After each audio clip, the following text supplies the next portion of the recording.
안녕하십니까. 대동맥 질환과 관리에 관련하여 교육을 맡은 장현입니다. 우선 대동맥이 무엇인지와 대동맥의 해부학 구조에 대해서 먼저 설명드리겠습니다. 대동맥은 좌심실의 혈액을 온몸으로 전달하는 크고 중요한 혈관입니다. 우측 그림과 같이 대동맥은 크게 머리로 혈액을 보내는 상행대동맥, 심장에서 시작하여 머리, 팔 등으로 혈액을 보내는 아치 모양의 대동맥궁, 몸의 아래 부분으로 혈액을 보내는 흉부하행 대동맥, 횡격막 아래에 혈액을 공급하는 복부 대동맥으로 구분되어 있습니다. 대동맥과 관련된 첫 번째 질환은 대동맥류입니다. 대동맥류란 대동맥이 풍선처럼 부풀어 오르는 질환으로 직경이 정상 범위보다 1.5배 이상 커진 질환입니다. 진단 기준으로는 상행 대동맥 기준 직경 5.5에서 6.0cm, 복부 대동맥 기준 직경 3cm 이상입니다. 대동맥류가 위험한 이유는 대동맥류 파열로 인한 대동맥 박리로 발전 가능성이 있기 때문입니다. 대동맥과 관련된 두 번째 질환은 대동맥 박리입니다. 대동맥 박리는 쉽게 말하면 커지면서 얇아진 대동맥류가 더 이상 버티지 못하고 찢어진 상황입니다. 대동맥 박리는 분류 체계에 따라 디베키 분류, 스탠포드 분류로 구분합니다. 디베키 분류의 경우 박리의 시작 위치와 범위에 따라 1, 2, 3형으로 구분합니다. 1형은 내막 파열이 상행 대동맥에서 시작되어 대동맥궁과 하행 대동맥까지 확장되는 경우입니다. 2형은 내막 파열이 상행 대동맥에만 국한된 경우입니다. 3형은 내막 파열이 하행 대동맥에서 시작되어 박리가 아래쪽으로 진행되거나 드물게 역행성으로 박리가 일어나는 경우입니다. 스탠포드 분류는 상행 대동맥을 침범 유무에 따라 상행 대동맥을 침범한 박리를 A형, 상행 대동맥을 침범하지 않은 경우를 B형으로 구분합니다.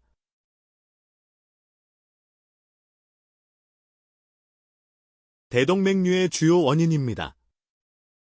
첫 번째는 동맥경화증으로 혈관벽에 콜레스테롤 등이 침착되면서 혈관이 약해지게 되며 혈관이 늘어나는 주요 원인 중 하나입니다.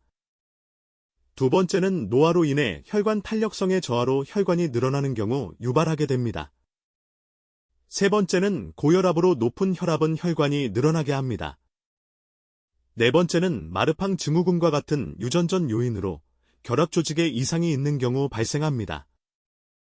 다섯 번째는 흡연은 주요 원인인 동맥경화증을 가속화시키므로 주요 위험 인자입니다.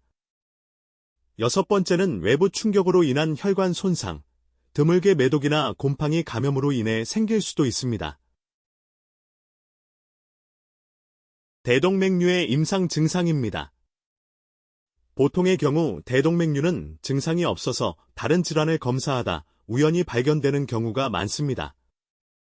하지만 위치나 크기에 따라 다양한 증상이 나타날 수 있습니다.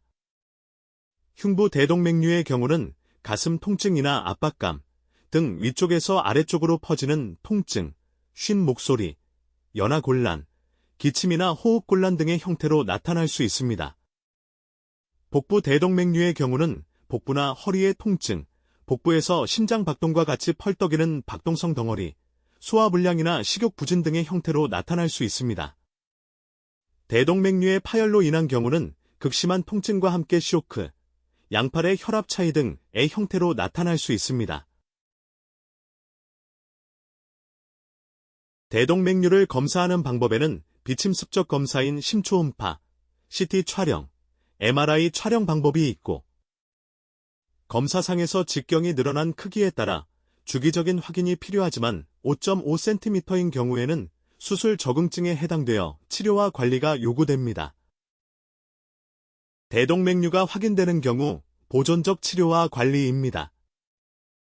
크기가 작거나 파열 위험이 적은 경우의 상황입니다. 대동맥류의 주요 위험 요인인 금연이 필요하고 고혈압, 동맥경화증을 완화시키기 위한 적절한 체중 조절과 운동을 통해 생활습관 개선이 필요합니다. 대동맥류의 위험 요인 중 하나인 혈압과 콜레스테롤, 죽상경화증을 항고혈압제, 스타틴 계열, 항혈소판제를 이용한 약물을 통해 치료가 필요합니다. 대동맥류가 확인된 경우 앞서 말씀드린 기준표에 따라 정기적인 모니터링이 필요합니다. 다음은 대동맥류가 파열되어 박리된 경우 응급 상황에서의 처치에 대해서 설명드리겠습니다.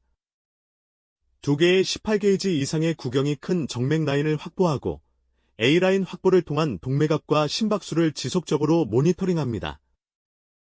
이후 소별량과 신장관료 평가를 위한 도뇨관을 삽입합니다. 지속적인 모니터링을 진행하며 심박수가 60회 미만, 수축기 혈압을 100에서 120mmHg 사이를 유지시키게 됩니다. 혈압을 적정하게 유지시키기 위해 베타 차단제를 이용하여 혈압을 조절했습니다. 이후 심박수가 60회 미만으로 유지된다면 혈관 확장제 주입을 시작합니다. 이 경우 혈관 확장제는 반드시 베타 차단제와 병용합니다. 혈관 확장제를 단독 사용하는 경우 혈압을 낮추는 효과가 있지만 단독으로 사용하면 심박수가 증가하여 대동맥 박리를 악화시킬 수 있습니다. 이후 극심한 통증을 호소하는 환자는 교감신경이 활성화되어 혈압이 오르고 심박수가 오르기 때문에 통증 조절을 위한 진통제를 사용합니다. 이후 대동맥 박리가 하행 흉부 대동맥, 복부 대동맥만 침범하고 관류에 불량의 증거가 있는 경우 수술이 필요하기 때문에 수술이 가능한 심혈관 센터로 전원이 필요합니다. 이상으로 대동맥 관련 질환 발표를 맡은 장현이었습니다. 감사합니다.